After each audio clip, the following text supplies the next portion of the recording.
ठीक है। Horizontal members जो होते हैं वो बीम कहलाते हैं। तो ये जो बीम है ये दूसरी बीम से जाके कनेक्ट हुई है, और देखिए यहाँ पर आपको एक बोल्ट दिख रहा होगा, बोल्टेड कनेक्शन, ये यहाँ पर बोल्टेड कनेक्शन है।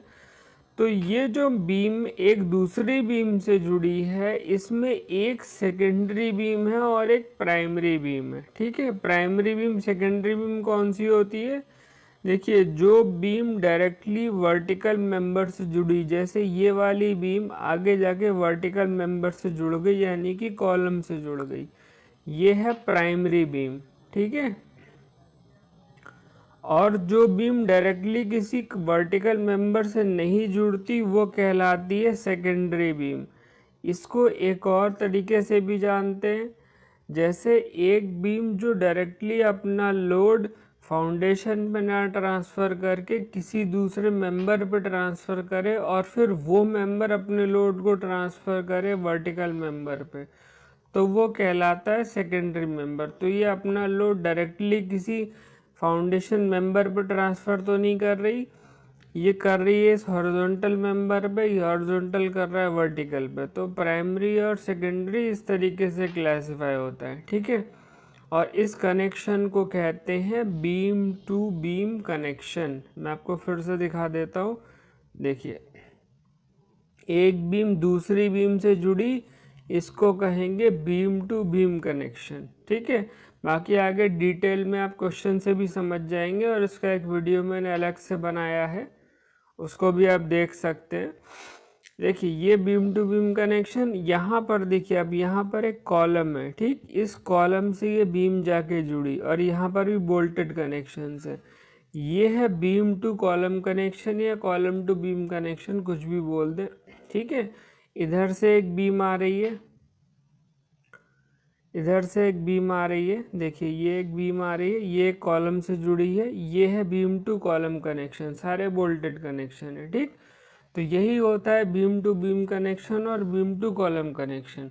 प्राइमरी मेंबर और सेकेंडरी मेंबर आप समझ गए। इसी तरीके से लोड ट्रांसफ़र होता है। ये बीम हॉरिजॉन्टल लोड, यहाँ से जो भी लोडिंग इसके ऊपर होगी उस लोडिंग को कॉलम पे ट्रांसफ़र करेगी, और कॉलम इसको नीचे फाउंडेशन पे ट्रांसफ़र कर देगा। ठीक है। तो आई थिंक बेसिक कॉन्सेप्ट आप समझ गए होंगे। डिटेल वीडियो पे लिंक में डाल दूंगा, आप देख लीजिएगा। देखिए, कुछ चीज़ें और जान लें इसके बारे में, यहाँ पर आप और डिटेल क्लियर कर सकते हैं। देखिए, यहाँ पर एक कॉलम है। ठीक है, इस कॉलम में ये बीम है जिसका ये ऊपर वाले दोनों फ्लैंज हैं और बीच में इसका वेब है। ठीक, जो मैं ब्लू कलर से दिखा रहा हूँ ये इसका वेब का हिस्सा है, बीच का। ठीक है, जो आई सेक्शन होता है ना, ये बीच का हिस्सा वेब होता है, ये पूरा वर्टिकल वाला, और ये दोनों फ्लैंज होते हैं ऊपर नीचे वाले। ठीक है, तो ये वेब है। यहाँ पर देखिए, वेब पर आपने क्लीट एंगल लगा के इसको, वेब को इससे जोड़ा है। यहाँ पर भी वेब पे क्लीट लगाई है, ये वेब पर क्लीट लगी है सारी। ठीक है, तो इन वेब की क्लीटों से क्या होता है, जो आपके कनेक्शंस होते हैं वो बेसिकली दो तरीके के होते हैं। पहला होता है फ्रेम्ड कनेक्शन, दूसरा होता है सीटेड कनेक्शन। ठीक है, फ्रेम्ड और सीटेड किस तरीके से होता है, देखिए मैं नाम बता दूं इनके पहले। एक होता है जो बीम टू कॉलम कनेक्शन के अंदर जो कनेक्शन होते हैं उसमें पहला कनेक्शन होता है फ्रेम्ड, दूसरा होता है सीटेड कनेक्शन। अभी आप आगे क्वेश्चंस करेंगे तो आप पूरा कॉन्सेप्ट समझ जाएंगे। मैं भी फिगर वाइज थोड़ा सा आपको इंट्रोड्यूस करा रहा हूँ। तो फ्रेम्ड और सीटेड कनेक्शन में क्या डिफरेंस है, देखिए आप जो पहली फिगर यहाँ पे देख रहे हैं, ये वाली, इसमें देखिए आप यहाँ पर एक बीम देखेंगे, एक कॉलम देखेंगे, ये कॉलम है, ये कॉलम है एक वर्टिकल।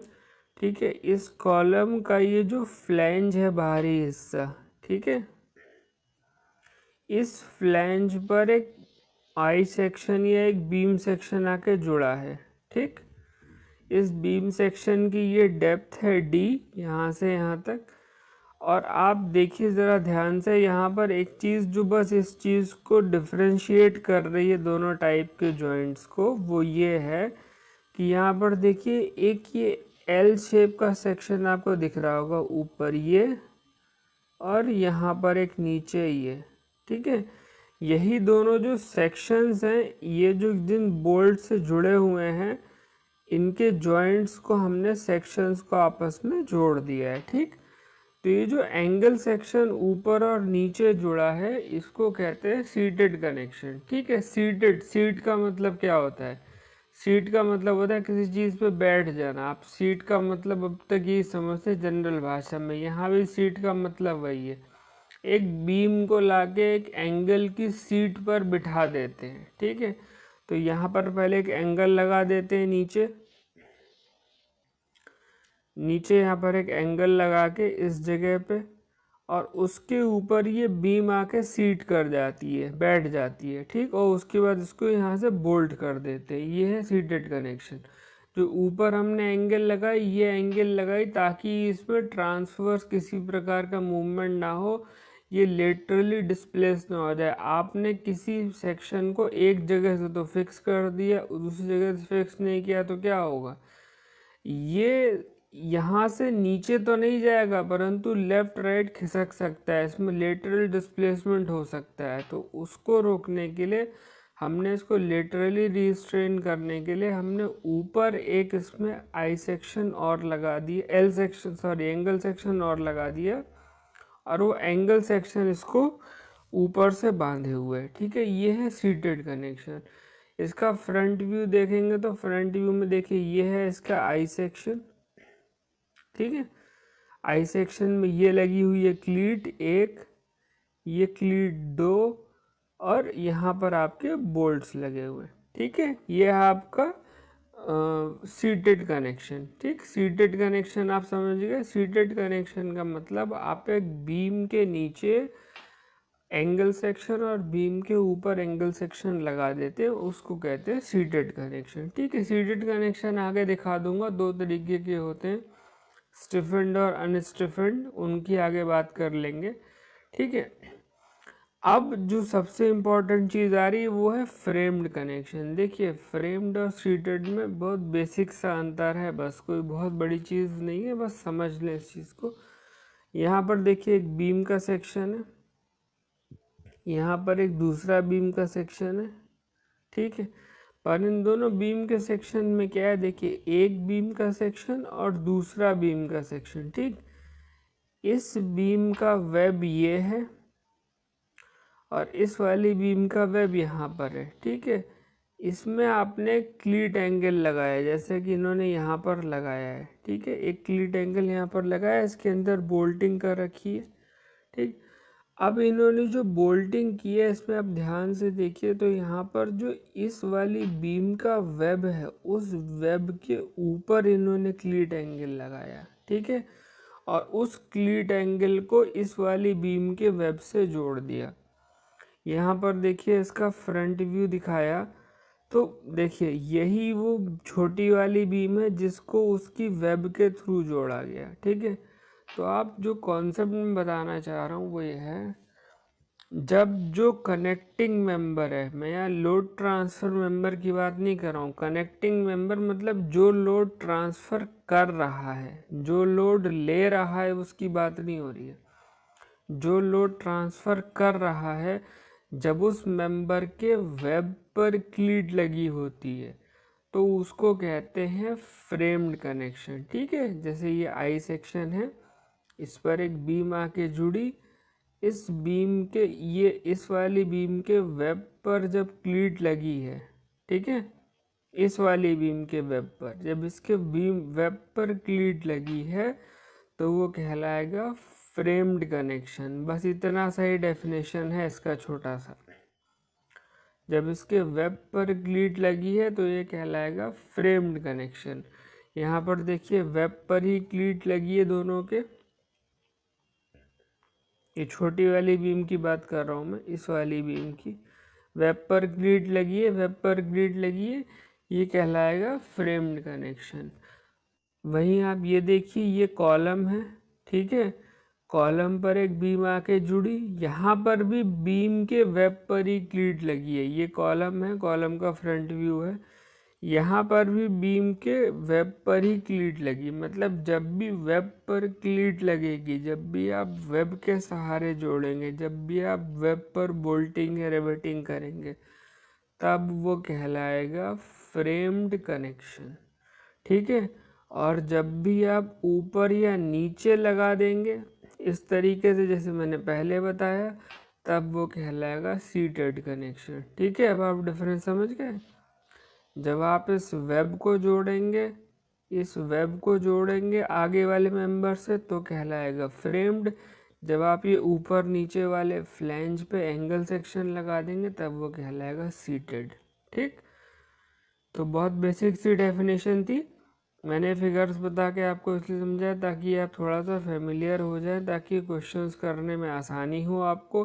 बाकी इस चैप्टर में ज़्यादा कुछ नहीं है, परेशान होने की ज़रूरत नहीं है। मैं बहुत अच्छे न्यूमेरिकल्स और क्वेश्चंस लेके आया हूँ, आप उनसे काफ़ी कुछ समझ पाएंगे। ठीक है। यहाँ पर देखिए, यहाँ पर वेब पर भी क्लीट लगी है। ये एक एक्सेप्शनल केस है, यहाँ पर वेब पर भी क्लीट लगी है, परंतु यहाँ ऊपर और नीचे भी आप देखेंगे एंगल सेक्शन लगा है। ठीक है। इस कनेक्शन को कहेंगे सीटेड कनेक्शन ही। ठीक है। इसको फ्रेम्ड कनेक्शन नहीं कहेंगे। ऐसा इसलिए, देखिए ये जो सीटेड कनेक्शन है ना, इसका बेसिक प्रिंसिपल सीटेड कनेक्शन वाला ही है। ठीक।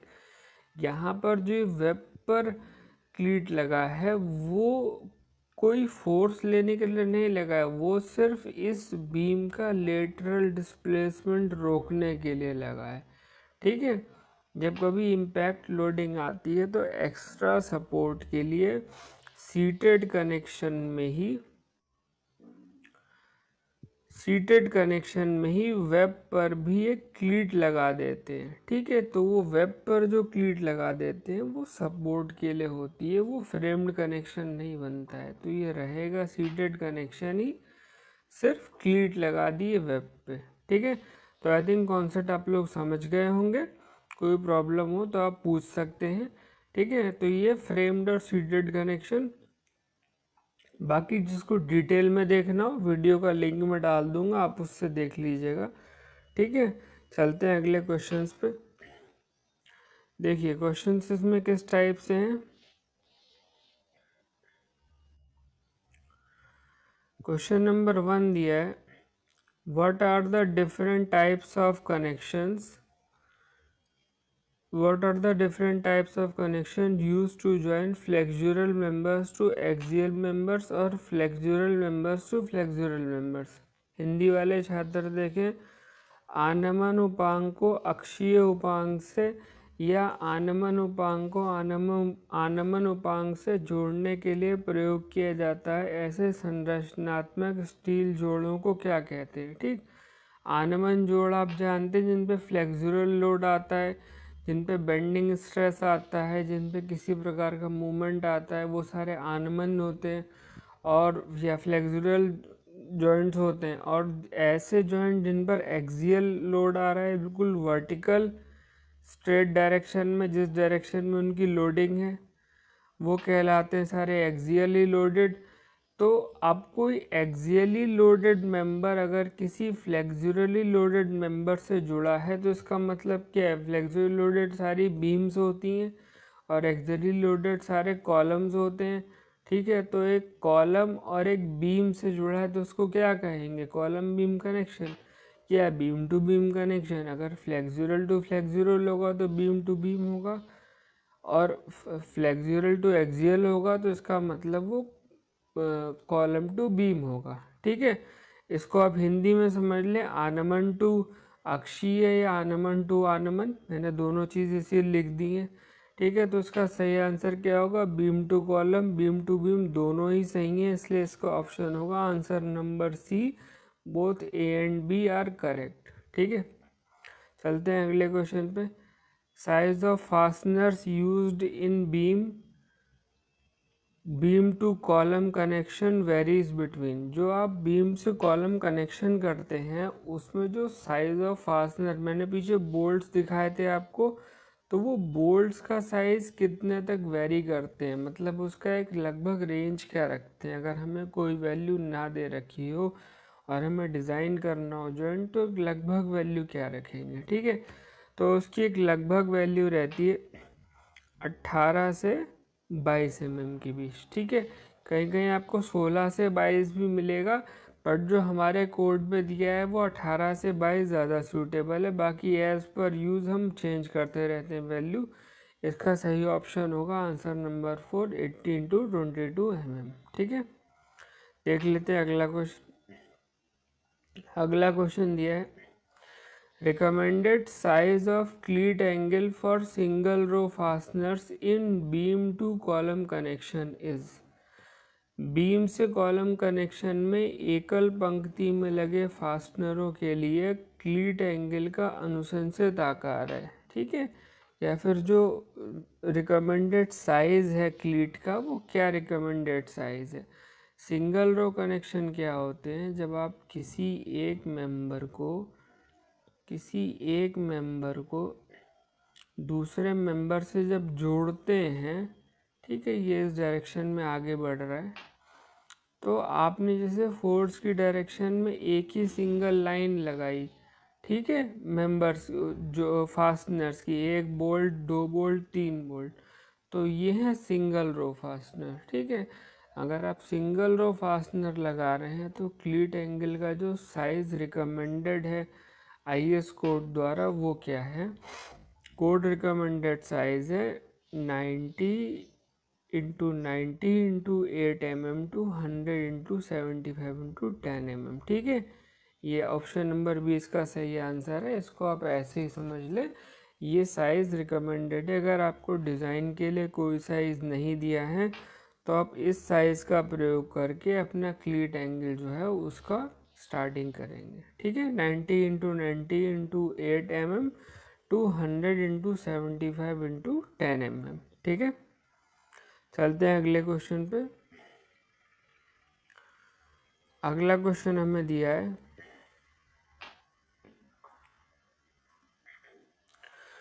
Question number 4, recommended size of cleat angle for double row fasteners. Recommended size of cleat angle for double row fasteners in beam to column connection is.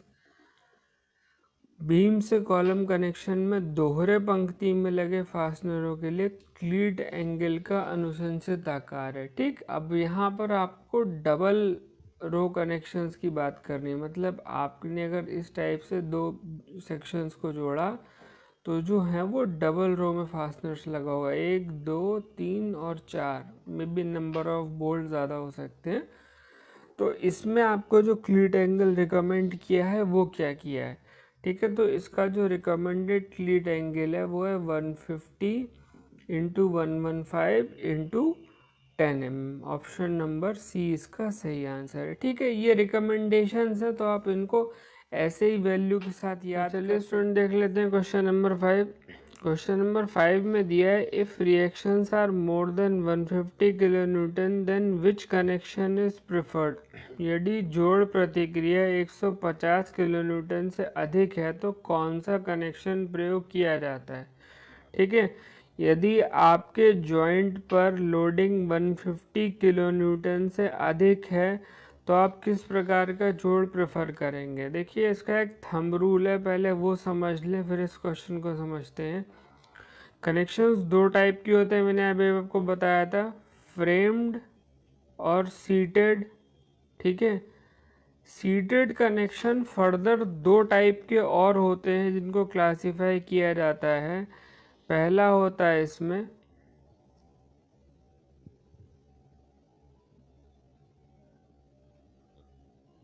अनस्टिफेंड और दूसरा होता है स्टिफेंड, ठीक है। अभी जो स्टिफेंड कनेक्शन और अनस्टिफेंड कनेक्शन होते हैं, इनका जो बेसिक थ्योरी है वो क्या है कि देखिए जो आपने अभी तक सीटेड कनेक्शन पढ़े उसमें आपने ये देखा कि जैसे आपका ये बीम है और ये कॉलम है, तो यहाँ पर आपका एक सीट जुड़ा होगा, एंगल सेक्शन जुड़ा होगा नीचे, जो इसके सपोर्ट देगा। ठीक है, यदि इसकी लोडिंग काफ़ी ज़्यादा हो जाती है, यदि इस पे आने वाला लोड एकदम से काफ़ी बढ़ जाता है, तो उस केस में क्या होगा, जो आपका ये सीटेड कनेक्शन है ये इस लोड को बियर नहीं कर सकता। तो उस केस में हम इस लोड को ज़्यादा मजबूत बनाने के लिए इसमें नीचे एक एंगल सेक्शन और जोड़ देते हैं। ठीक है, इस टाइप से, और इस एंगल सेक्शन को टैकिंग रिवेट से जोड़ देते हैं, पीछे दूसरे बैक टू बैक जोड़ के दोनों एंगल्स को आपस में जोड़ देते हैं। ठीक है, तो वो जो एक्स्ट्रा एंगल आपने जोड़ा है इसको हम कहते हैं स्टिफनर।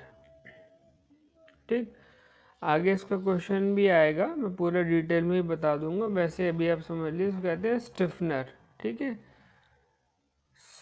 स्टिफनर। ठीक, और स्टिफनर जब हम यूज़ करते हैं तो वो कहलाता है स्टिफेंड कनेक्शन। दोनों एक जैसे ही है, स्टिफनर स्टिफेंड। ठीक है, और जब आप इसका यूज़ नहीं करते और सिर्फ सीटेड कनेक्शन बनाते हैं तब वो कहलाता है अनस्टिफेंड कनेक्शन, लो लोडिंग के लिए। ठीक है, अब इसका जो थंब रूल है वो ये है कि जब आपकी लोडिंग 100 किलो न्यूटन के आसपास होती है, जब आपकी लोडिंग 100 किलो न्यूटन के आसपास है तो आप फ्रेम्ड कनेक्शन यूज़ कर लेते हैं। जब 100 से 150 किलो न्यूटन के बीच आती है तो आप सीटेड के अनस्टिफेंड कनेक्शन पे चले जाते हैं, और जब 150 किलो न्यूटन से ऊपर निकल जाती है लोडिंग तब आप स्टिफेंड कनेक्शन पे आ जाते हैं, स्टिफेंड के सीटेड के स्टिफेंड कनेक्शन पे। ठीक है, मतलब जो थर्ड वाला मैंने बताया यहाँ पर जिसमें एक अलग से क्लीट लगाई गई थी, उस वाले कनेक्शन पे आप 150 किलो न्यूटन से ऊपर शिफ्ट हो जाते हैं। ठीक है, तो चलिए इसके ऑप्शंस देख लें। इसके ऑप्शंस हमें दे रखे हैं framed connection, seated connection, unstiffened seated connection और ऑल ऑफ द अबव। तो इसका सही आंसर क्या होगा? इसका सही आंसर होगा ऑप्शन नंबर 3, स्टिफेंड सीटेड कनेक्शन। ठीक है, चलते हैं अगले क्वेश्चन पे। अगला क्वेश्चन हमें दे रखा है,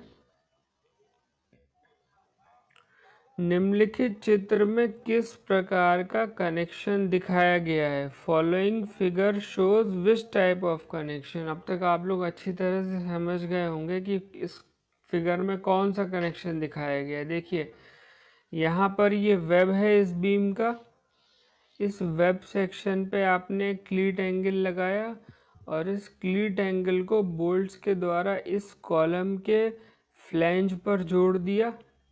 तो ये कौन सा कनेक्शन हुआ? ये कहलाया फ्रेम्ड कनेक्शन। ठीक है, जब भी हम वेब को जोड़ेंगे, जब भी हम बीम के वेब को किसी सेक्शन से जोड़ेंगे वो कहलाएगा फ्रेम्ड कनेक्शन। ठीक है, यहाँ पर आपने ऊपर नीचे तो कोई क्लीट लगाई नहीं।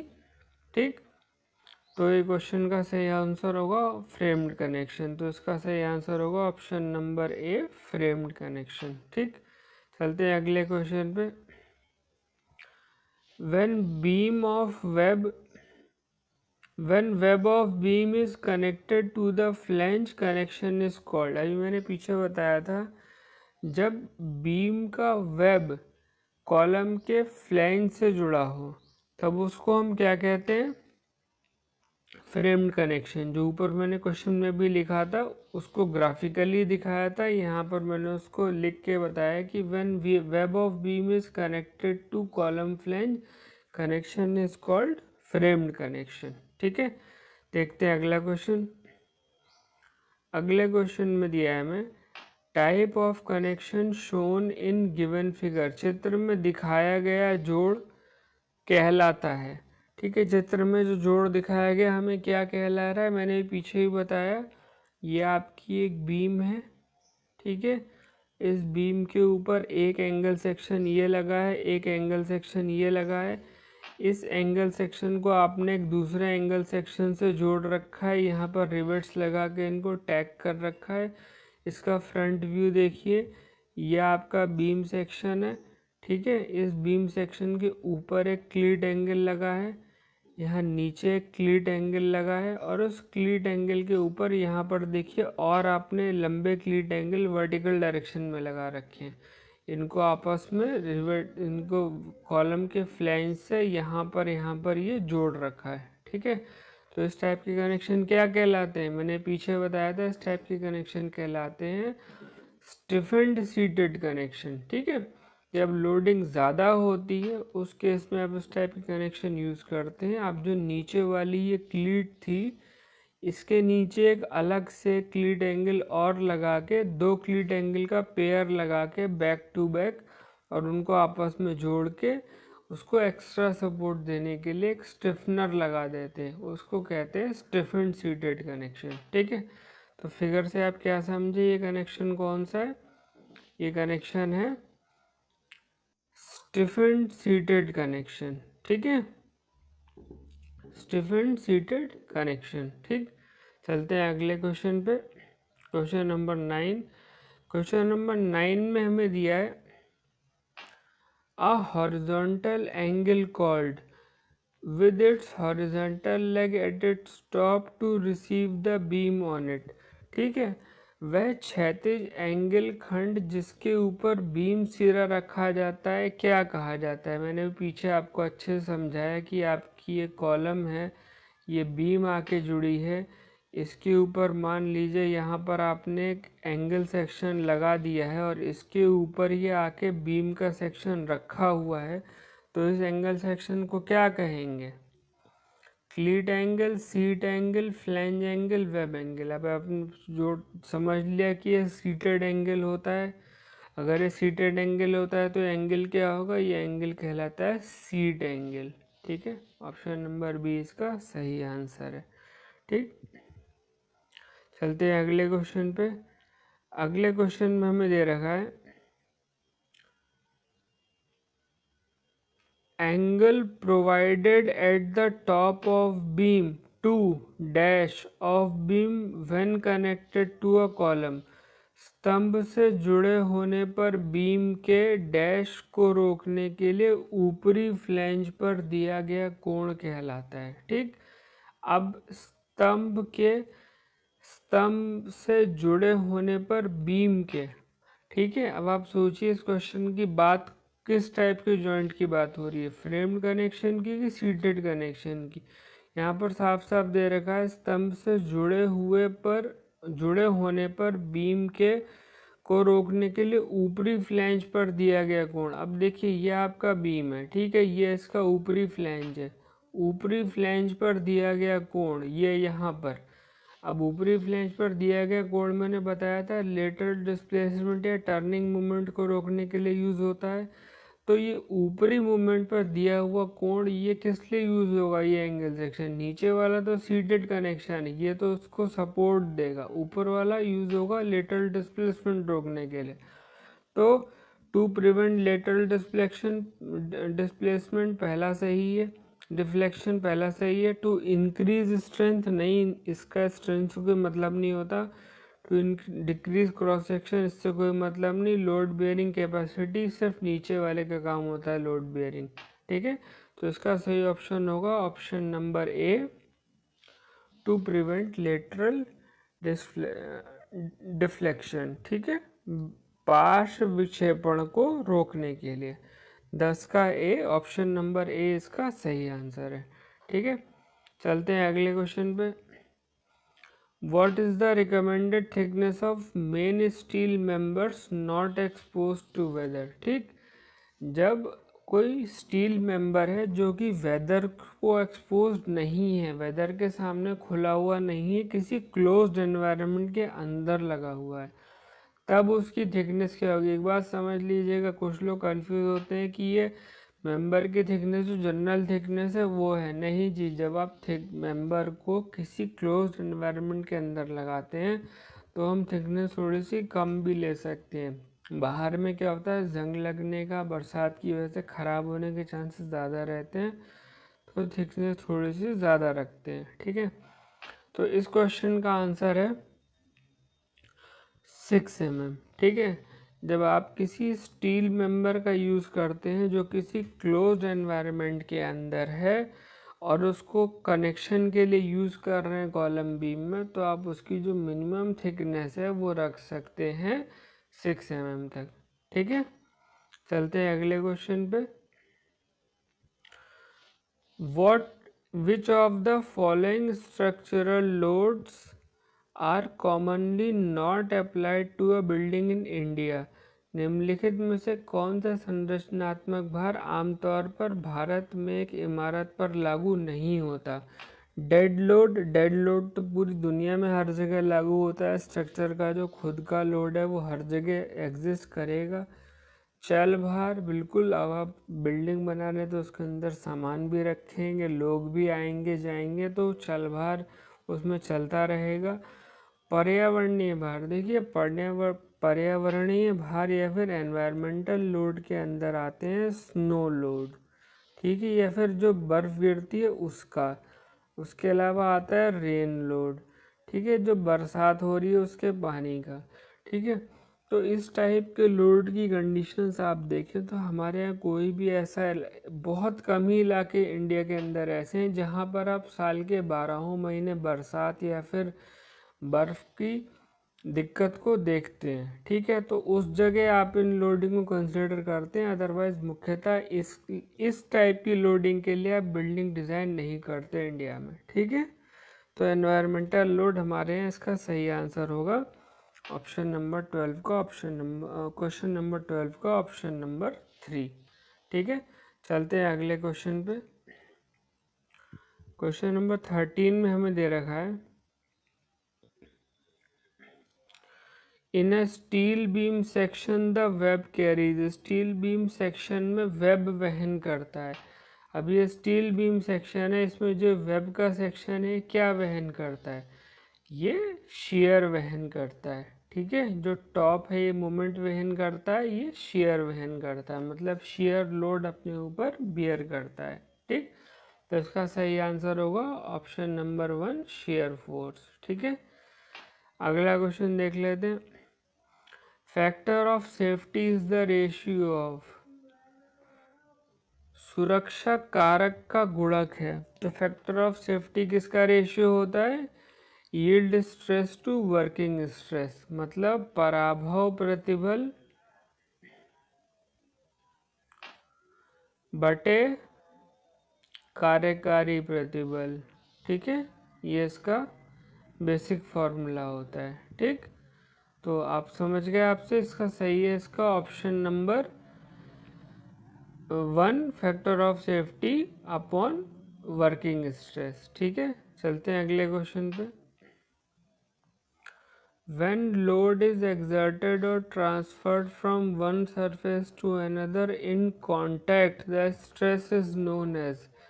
जब संपर्क में एक सतह से दूसरी सतह पर भार डाला जाता है या स्थानांतरित किया जाता है तो प्रति बल रूप के बारे में जाना जाता है। ठीक है, अब ये इसमें क्या बात कह रहा है, जैसे आपने बोल्टेड कनेक्शन से पढ़ा था, आपने एक प्लेट को दूसरी प्लेट से जोड़ा और आपने यहाँ पे बोल्ट लगा दिया। ठीक है, अब जब आप उसका क्रॉस सेक्शन देखेंगे तो क्रॉस सेक्शन में आपको क्या दिखेगी? बोल्ट की पूरी शैंक की लेंथ। ठीक है, इस टाइप से। ठीक है, 2 प्लेट लगा दी, अब आपने यहाँ पर इसको एक रिवेट के सहारे जोड़ दिया। ठीक है, यहाँ पे जोड़ दिया। ठीक, अब इसमें आपको पूरी शैंक की लेंथ दिख रही है। ठीक है, अब इसमें ये लोडिंग ट्रांसफ़र कैसे करेगा? ठीक है, लोडिंग ट्रांसफ़र करने के लिए जब तक इस रिवेट की जो सरफेस है या बोल्ट है, जब तक ये सरफेस इस प्लेट की सरफेस से टच नहीं होगी तब तक लोड ट्रांसफ़र कुछ भी नहीं होगा। ठीक है, तो इस टाइप के रिवेट्स में क्या कंडीशन होती है कि यहाँ जो लोड ट्रांसफ़र होता है, बेंडिंग से तो खैर ट्रांसफ़र होता ही नहीं इस टाइप का लोड। ठीक है, न शियर से होता है, इसका सही आंसर होता है बियरिंग स्ट्रेस या फिर धारण प्रतिबल। ठीक है, धारण प्रतिबल के द्वारा लोड ट्रांसफ़र होता है एक सरफेस से दूसरी सरफेस पे। ठीक, चलते हैं अगले क्वेश्चन पे।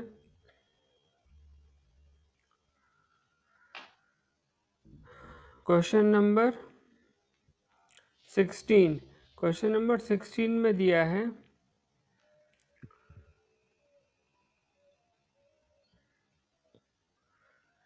in I-beam section the permissible shear stress may be increased by with the effect of wind or seismic force as taken into account। Beam खंड में अनुज्ञेय अपरूपण प्रतिबल में डैश की वृद्धि हो सकती है जब हवा या भूकंपीय भार के प्रभाव को ध्यान में रखा जाए। ठीक है, तो आप सवाल समझ गए होंगे।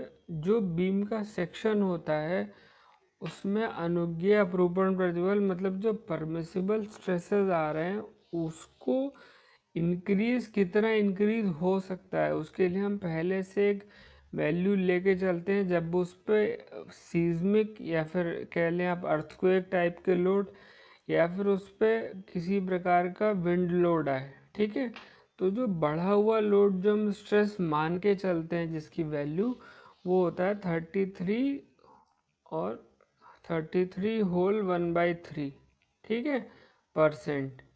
इतने परसेंट का हम इंक्रीमेंट मान के चलते हैं कि इतने परसेंट का आपको लोड इंक्रीमेंट रखना पड़ेगा अगर आपके यहाँ विंड लोड और सीज्मिक लोड एक्ट कर रहा है। ठीक है, तो क्वेश्चन नंबर 16 का आंसर हो गया ऑप्शन नंबर 3। ठीक, चलते हैं क्वेश्चन नंबर 17 में। Deflection of any beam can be decreased by,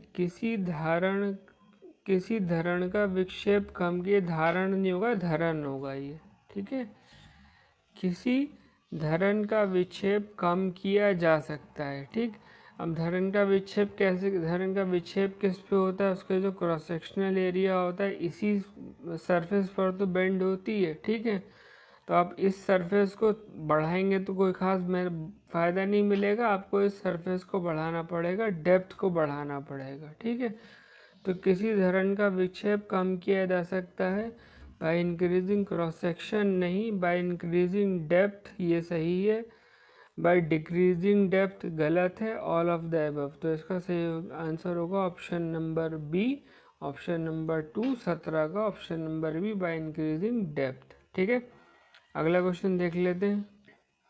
the width of steel lintel is kept at wall, जो स्टील का लिंटल होता है जो छत और खिड़कियों और दरवाज़ों के ऊपर जो एक छोटी पतली बीम रखी जाती है, किसी भी ओपनिंग के ऊपर जो एक बीम रखी जाती है उसको कहते हैं लिंटल। और लिंटल की चौड़ाई दीवार पर, ये जो दीवार पर जो थिकनेस आप रख रहे हैं ये मिनिमम कितनी रखी जाती है, इसकी वैल्यू क्या होती है? Equal to the half of width of wall, दीवार की आधी चौड़ाई के बराबर नहीं। Equal to the width of wall, दीवार की चौड़ाई के बराबर। Equal to the double of width, दोगुने की चौड़ाई के बराबर, या इनमें से कोई नहीं। तो इसका सही ऑप्शन या सही वैल्यू जो रिकमेंडेड है वो आप याद कर लीजिए, equal to the width of wall. ठीक है, equal to the width of wall, दीवार की चौड़ाई के बराबर। जो लिंटल आप रखते हैं वो लिंटल दीवार की चौड़ाई के बराबर चढ़ाव या लैप उस पर कम से कम देते ही देते हैं जितनी आपकी दीवार की चौड़ाई होती है। ठीक है, देख लेते हैं अगला क्वेश्चन। अगला क्वेश्चन हमें दिया है the minimum bearing of steel lintel over wall should be, दीवार के ऊपर स्टील लिंटल, दीवार के ऊपर स्टील लिंटल का न्यूनतम माप होना चाहिए। ठीक है, जो आप वॉल बनाते हैं वॉल के ऊपर अगर आप स्टील का लिंटल का प्रयोग कर रहे हैं तो आप कितना उसको वॉल के ऊपर चढ़ाएंगे, चढ़ाव न्यूनतम कितना होना चाहिए। ठीक है, जो रिकमेंडेशन है कोर्ट द्वारा उसकी वैल्यू है 200 mm। ठीक है, 200 mm का चढ़ाव आप कम से कम देंगे ही देंगे उस पर अगर आप स्टील लिंटल का प्रयोग कर रहे हैं तो। ठीक है, चलते हैं अगले क्वेश्चन पे। Rolled steel angle sections are classified as, बेलित कंक्रीट, बेलित कोणीय खंडों को वर्गीकृत किया जाता है। देखिए बेलित कोणीय खंड क्या होते हैं, जितने भी एंगल सेक्शंस होते हैं ना इस टाइप के एंगल सेक्शंस, इनको कितने बार क्लास में क्लासिफाई किया था या इनको बांटा जाता है? तो देखिए इसके 3 क्लास होते हैं। पहला होता है एंगल, इक्वल एंगल सेक्शन, ठीक है, इक्वल एंगल सेक्शन जिसमें ये दोनों लेग्स बराबर होती हैं, ठीक। दूसरा होता है अनइक्वल एंगल सेक्शन, ठीक है। अनइक्वल एंगल सेक्शन में क्या होता है, एक लेग लंबी और एक लेग छोटी होती है। और तीसरा होता है बल्ब सेक्शन, ठीक है। बल्ब सेक्शन का क्या कॉन्सेप्ट है कि इसमें एक लेग छोटी एक लेग लंबी होगी और जो लेग लंबी होगी उस पर इधर एक थोड़ा सा बल्ज सा निकला होगा, ठीक है। ये अब यूज़ नहीं होती, पहले ऑब्सोलीट है, पहले यूज़ होती थी। तो ये जो बल्ब सेक्शन होता है इसमें एक सेक्शन थोड़ा सा फूला हुआ होता है, इधर की तरफ बल्ब की तरह बाहर को निकला रहता है लॉन्ग सेक्शन, इसी को कहते हैं बल्ब सेक्शन, ठीक है। तो इसके 3 टाइप के होते हैं, तो इसका सही आंसर क्या होगा? Option all of the above, option number 4। तो चलिए ठीक है, ये हो गए कॉलम टू कॉलम और बीम टू बीम कनेक्शन के क्वेश्चंस। जितने भी इम्पोर्टेंट क्वेश्चंस थे मैंने आपको ऑब्जेक्टिव फॉर्म में बताए। इसके अलावा मैं बता दूं, मैं इसके बाद अभी 1 लाइनर क्वेश्चन भी स्टार्ट करने वाला हूं। अब आपका बस एक चैप्टर और बचा है, प्लेट गर्डर। मैं जल्दी उसको 1-2 दिन में पूरा कर दूंगा और उसके बाद जितने भी 1